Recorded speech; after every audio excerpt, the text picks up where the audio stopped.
পবিত্র হজ পালনের উদ্দেশ্যে বিমান যাত্রার আগে মুসল্লিদের ব্যস্ততার কেন্দ্রস্থল আশকোনা হজ ক্যাম্প। চলতি মৌসুমে ৮৭,১০০ হজযাত্রী পাড়ি জমাবেন মক্কায়।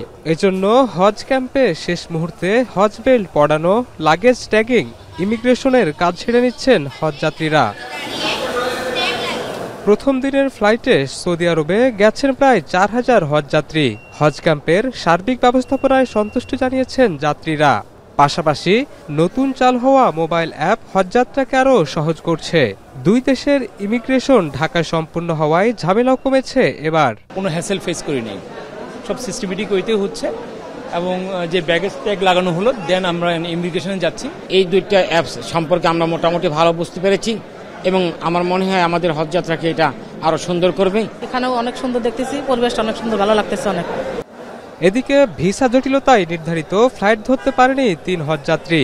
এছাড়া স্বামী স্ত্রীর একসঙ্গে ভিসা না হওয়ায় যেতে পারেনি আরও ২ জন। ভুক্তভোগীরা বলছেন কর্তৃপক্ষের খামখেয়ালিপনায় ফ্লাইট ধরতে পারেননি তারা। ফ্লাইটের বলতেছে আপনারা রেডি থাকেন, ভিসা আপনাদের হয়ে যাবে, আপনারা রেডি আছি, শেষ মুহূর্তে বলছে আপনাদের ভিসা হয় নাই। আমার স্ত্রী ভিসা পায় নাই, আমি পেয়েছি, আমার সাথে যাবে আমার শাশুড়ি, সেও পেয়েছে, সেজন্য খুব টেনশনে আছি।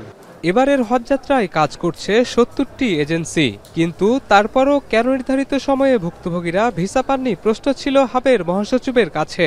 আমাদের ২-৪ জন হজযাত্রী যাত্রা বাতিল হচ্ছে। মন্ত্রণালয়ের সাথে আমাদের কথা হয়েছে, যে সকল যাত্রী যাত্রা বাতিল হয়েছে ভিসা হওয়ার সাপেক্ষে তারা কোনো রকম চার্জ ছাড়া এয়ারলাইন্সগুলো তাদের টিকিট আবার ইস্যু করে দিবেন এবং তারা যাবেন ইনশাল্লাহ। এদিকে ঢাকা হজ অফিস দাবি করছেন নির্বিঘ্নে চলছে এবারের হজযাত্রা। সার্ভার ডাউন সহ বিভিন্ন কারণে ভিসা পাননি এমন ২২,৮২০ জনের ভিসা সম্পূর্ণ করতে কাজ করছে। সৌদিতে আমাদের হজ অফিস রয়েছে, হজ অফিসের আমাদের কাউন্সিলর এবং হজ কনসাল, ওনারা কিন্তু সৌদি হজ উমরা মিনিস্ট্রির সঙ্গে এ বিষয়ে সার্বক্ষণিক যোগাযোগ অব্যাহত রেখেছেন এবং আমরা আশাবাদী যে এই সমস্যা থাকবে না এবং এটা খুব শীঘ্রই আমরা এই সমস্যা থেকে বের হয়ে আসতে পারবো। এবার ৩১ মে পর্যন্ত ৩টি এয়ারলাইন্স ২৩২টি হজ ফ্লাইট পরিচালনা করবে। ১০ জুন থেকে শুরু হয়ে ফিরতি ফ্লাইট চলবে ১০ জুলাই পর্যন্ত।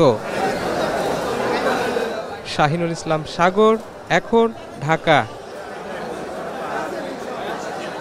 লিলি হালাল বিউটি সোপ, বিএসটিআই কর্তৃক সনদপ্রাপ্ত দেশের প্রথম হালাল বিউটি সোপ। দীপ্তিময় উজ্জ্বল ত্বকের জন্য।